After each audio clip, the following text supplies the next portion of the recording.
For every one step that you take in the pursuit of the hidden knowledge, take 3 steps in the perfecting of your own character.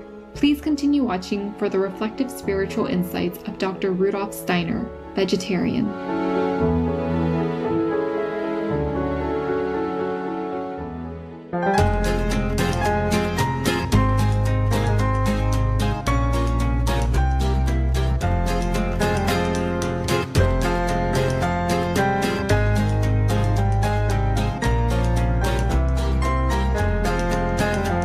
The welcoming people of Bosnia and Herzegovina like to make you smile when they greet you with Dobar dan, which is good day in Bosnian.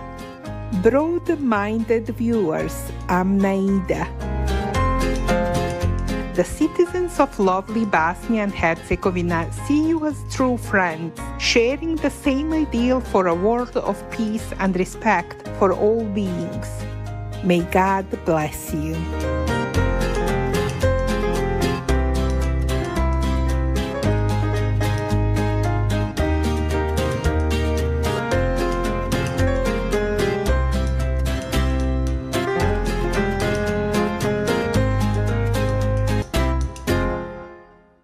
Welcome to the flame of the spiritualized vision, Enlightenment on the Way of Initiation by Dr. Rudolf Steiner, vegetarian, on Words of Wisdom.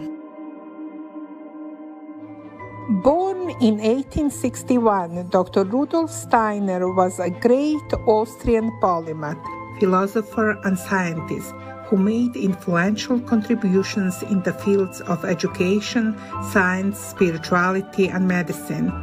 He is perhaps best known for pioneering the holistic educational methods for the Waldorf schools. An eloquent public speaker and gifted writer, he gave over 6,000 lectures in his lifetime and gained recognition as a literary critic. His writings cover a wide range of subjects, and he published more than 25 books, including Mysticism at the Dawn of the Modern Age, The Way of Initiation, and Intuitive Thinking as a Spiritual Path, The Philosophy of Freedom.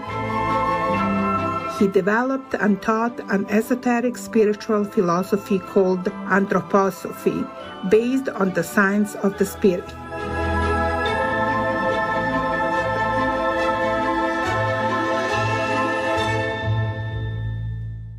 We will now continue with the elevating spiritual writings from Dr. Rudolf Steiner's book, The Way of Initiation, from the chapter Enlightenment, which describes the process of unfolding one's higher inner perceptions.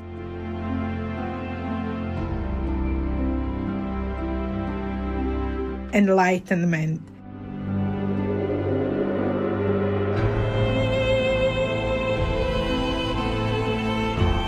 After the disciple has evolved by such means the rudiments of spiritual vision, he may proceed to the contemplation of human nature itself. Simple appearances of ordinary life must be chosen first. But before making any attempts in this direction, it is imperative for the student to strive after an absolute sincerity of moral character. He must banish all thoughts of ever using the insight to be attained in these ways for his own selfish ends. He must be absolutely determined that under no circumstances will he avail himself in an evil sense of any power which he may gain over his fellow creatures. This is the reason why everyone who desires to gain direct insight into the secrets of human nature must follow the golden rule of true occultism. And the golden rule is this: for every one step that you take in the pursuit of the hidden knowledge, take 3 steps in the perfecting of your own character. He who obeys this rule can perform such exercises as that which is now to be explained.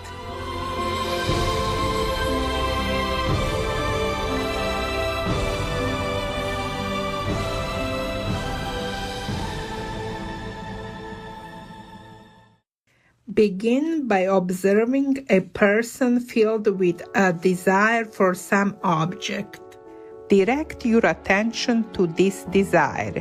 It is best to choose a time when this desire is at its height and when it is not yet certain whether the object of the desire will be attained or not. Then surrender yourself entirely to the contemplation of that which you observe, but maintain the utmost inner tranquility of soul. Make every endeavor to be deaf and blind to everything that may be going on around you at the same time, and bear in mind particularly that this contemplation is to evoke a state of feeling in your soul. Allow this state of feeling to arise in your soul like a cloud rising on an otherwise cloudless horizon.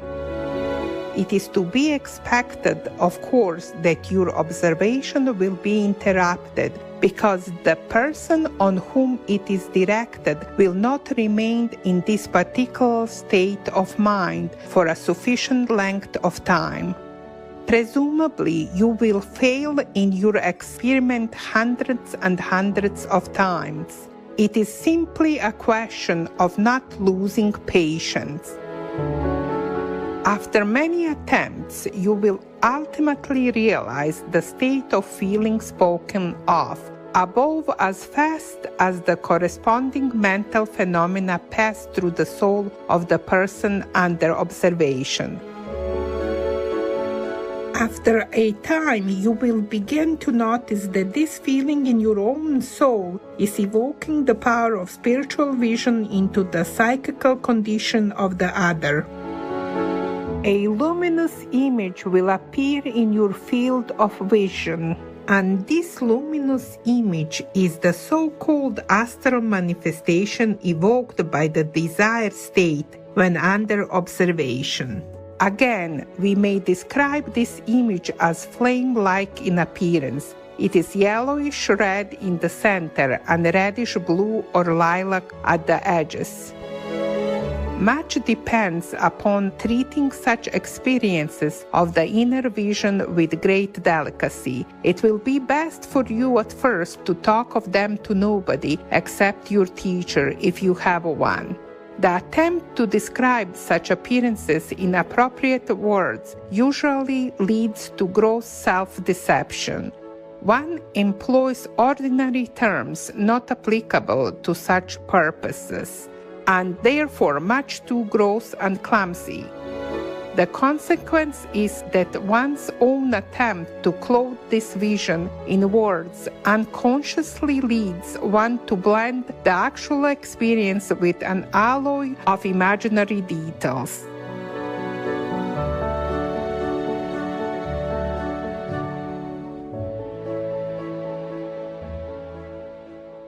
It is therefore another important law for the occult inquirer that he should know how to observe silence concerning his inner visions. Observe silence even towards yourself. Do not endeavor to express in words that which you see or to fathom it with reasoning faculties that are inadequate. Freely surrender yourself to these spiritual impressions without any mental reservations and without disturbing them by thinking about them too much. For you must remember that your reasoning faculties were at first by no means equal to your faculties of observation. You have acquired these reasoning faculties through experiences hitherto confined exclusively to the world as apprehended by your physical senses. And the faculties you are now acquiring transcend these experiences. Do not therefore try to measure your new and higher perceptions by the old standard. Only he who has already gained some certainty in his observation of inner experiences ought to speak about them with the idea of thereby stimulating his fellow beings.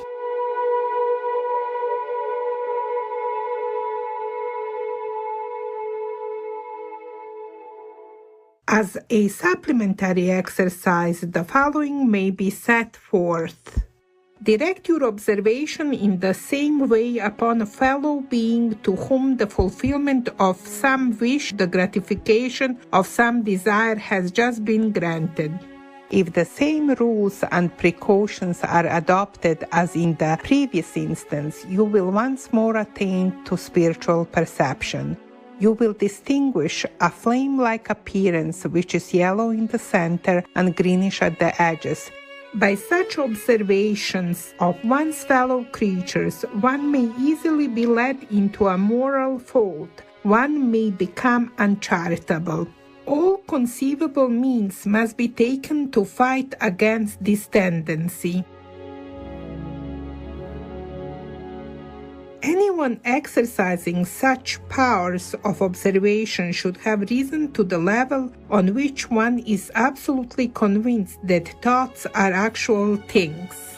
He may then no longer allow himself to admit thoughts incompatible with the highest reverence for the dignity of human life and of human liberty. Not for one moment must he entertain the idea of regarding a human being as a mere object for observation. It must be the aim of self-education to see that the faculties for a psychic observation of human nature go hand in hand with a full recognition of the rights of each individual. That which dwells in each human being must be regarded as something holy and to be held inviolate by us, even in our thoughts and feelings. We must be possessed by a feeling of reverential awe for all that is human.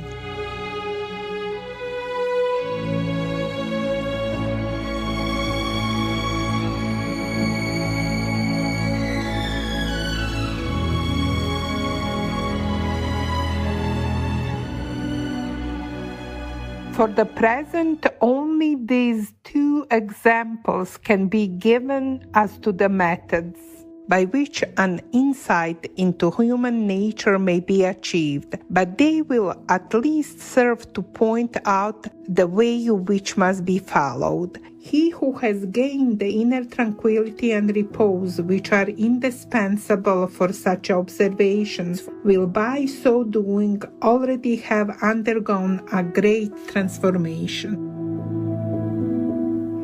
This will soon reach the point at which the increase of his spiritual worth will manifest itself in the confidence and composure of his outward demeanor. Again, this alteration in his demeanor will react favorably on his inner condition, and thus he will be able to help himself further along the road. He will find ways of penetrating further and further into those secrets of human nature, those hidden from our external senses, and will then become qualified for a deeper insight into the mysterious correlations between the nature of man and all else that exists in the universe. By following this path, the disciple will approach closer and closer to the day on which he will be deemed worthy of taking the first steps of initiation. But before these can be taken, it is necessary to assure oneself of unflinching courage. At first, it may not be at all apparent to the student why it should be necessary, but he cannot fail to be convinced of it in the end.